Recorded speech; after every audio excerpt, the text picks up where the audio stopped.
Hi everyone. তাহলে ওই তাপ সঞ্চালন চ্যাপ্টারটার যে পোর্শনটা বাকি ছিল সেই পোর্শনটাই আমরা এই ক্লাসে কভার করব। আচ্ছা, প্রথম যে টপিকটা ছিল যে পরিবর্তনশীল বেধের ফলকের মধ্য দিয়ে তাপের পরিবহন, ঠিক আছে? আচ্ছা, তাহলে ধরো কোনো একটা জলাশয়ের উপরে একটা বরফ জমছে, ঠিক আছে? তো এখানে এই যে বরফের বেধটা মানে পুরুত্বটা সময়ের সাথে সাথে পরিবর্তিত হবে, তাই তো? আচ্ছা, এরপরে আমি ধরি যে বরফের তাপ পরিবাহিতাঙ্ক এটা হচ্ছে কে। আমরা তাপ পরিবাহিতাঙ্ক কি সেটা জানি। আচ্ছা, বরফের ঘনত্ব ধরো রো, ঠিক আছে? অবভিয়াসলি 0 ডিগ্রি সেন্টিগ্রেডে। আচ্ছা, বায়ুমণ্ডলের উষ্ণতা ধরো -θ ডিগ্রি সেন্টিগ্রেড, ঠিক আছে? তাহলে মাইনাস ধরছি কেন? কারণ উষ্ণতাটা জেনারেলি ভ্যারি করে, অনেক সময় মাইনাসও চলে যায়, তার জন্য মাইনাসেই ধরছি আমরা, ঠিক আছে? আচ্ছা, এরপরে তুমি ধরো যে টি সেকেন্ড সময়ে বরফের স্তরের যে বেধ মানে পুরুত্বটা সেটা হচ্ছে এক্স, ঠিক আছে? আচ্ছা, ডিটি সময়ে বরফের বেধের যে বৃদ্ধি মানে আরও পুরুত্বটা যতটা বাড়ছে সেটা হচ্ছে ডিএক্স, ঠিক আছে? তাহলে ওই যে অংশের বরফটা বৃদ্ধি পেল, বা আমরা যদি বলি যে বরফের বেধটা আছে সেই বেধের বরফটার আয়তন কত হবে? আয়তন, তাহলে কী হবে? ক্ষেত্রফল ইন্টু পুরুত্বটা, যতটা পুরু বা বেধ, ঠিক আছে? তাহলে ক্ষেত্রফল আমি যদি এ ধরি তাহলে কতটা জমেছে বাড়তি? ডিএক্স পরিমাণ, তাহলে এ ইন্টু ডিএক্স হবে। তাহলে বরফের ভর কত হবে? আমরা জানি ঘনত্ব সমান ভর বা আয়তন, তাহলে ভর সমান ঘনত্ব ইন্টু আয়তন। তাহলে আয়তন হচ্ছে এডিএক্স আর ঘনত্বটা কি? ঘনত্ব হচ্ছে রো, তাহলে এডিএক্স রো, ঠিক আছে? এরপরে জলটা যদি তাপ বর্জন করে তাহলেই সে বরফে পরিণত হবে, নাহলে তো হবে নি। তাহলে অতএব জল দ্বারা বর্জিত তাপ এটা কি হবে? তাহলে এই যে ভরটা আছে তার সাথে তুমি যদি লিন তাপটা গুণ করে দাও তাহলে পেয়ে যাবে বর্জিত তাপটা। তো বর্জিত তাপটাকে আমি যদি ডিকিউ দিয়ে লিখি, ডিকিউ এর মান কি হবে? এডিএক্স রো ইন্টু এল, যেখানে এলটা কি? লিন তাপ, কার? ওই বরফের লিন তাপ। তাহলে এটা আমি পেয়ে গেলাম যে বর্জিত তাপটা, ঠিক আছে? আচ্ছা, তাপ প্রবাহের হার কি হবে?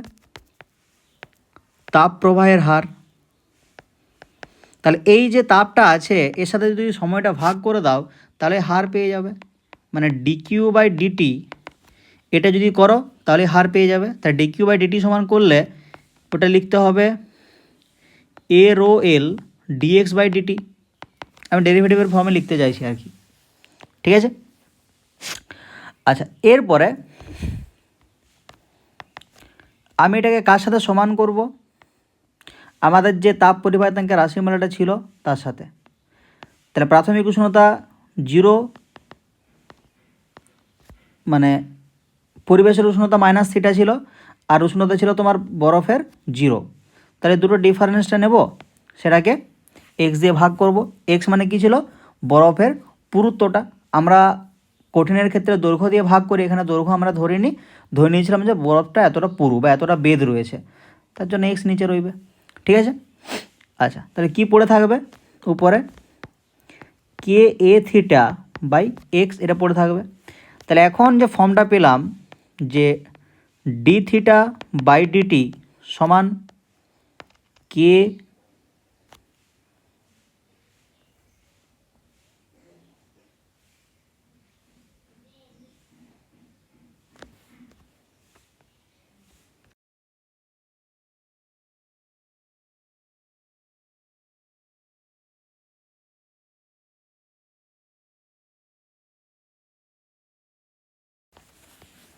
আচ্ছা ওকে, সরি।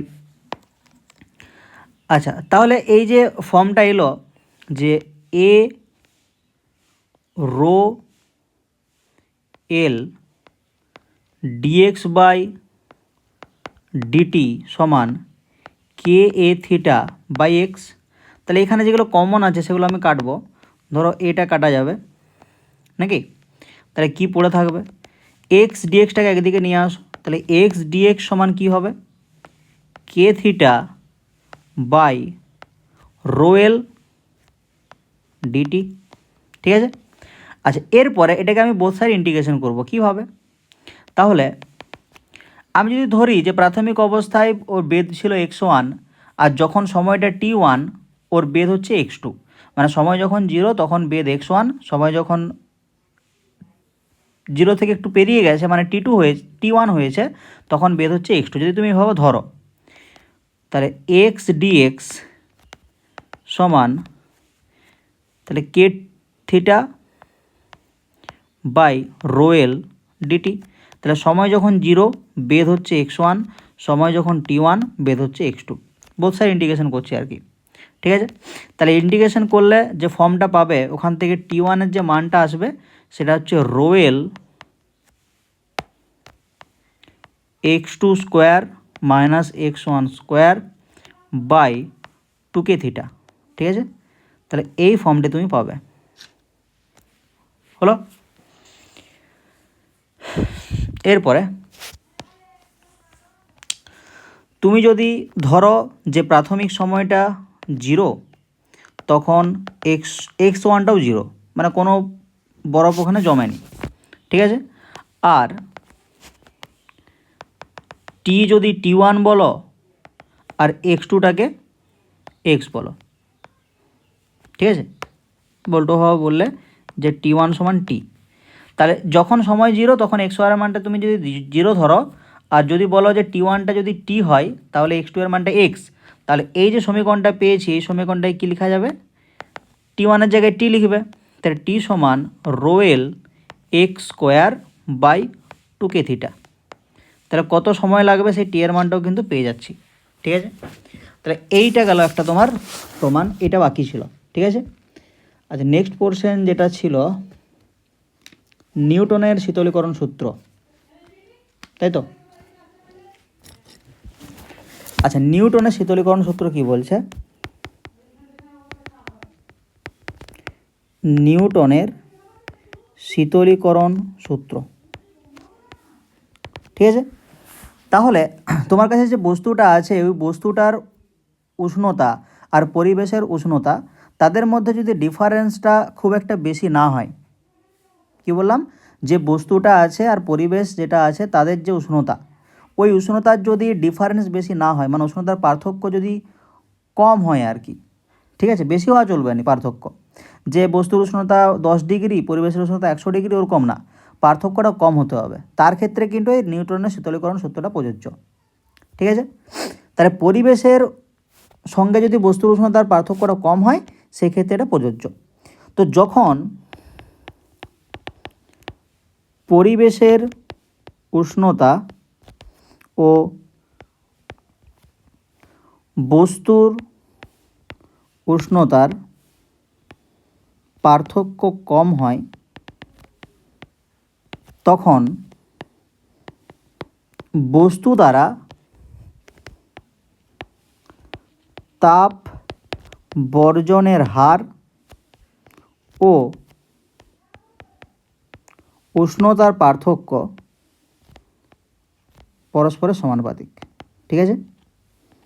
পরস্পরের সমানুপাতিক, এটাই হচ্ছে তোমার নিউটনের শীতলীকরণ সূত্র। ঠিক আছে।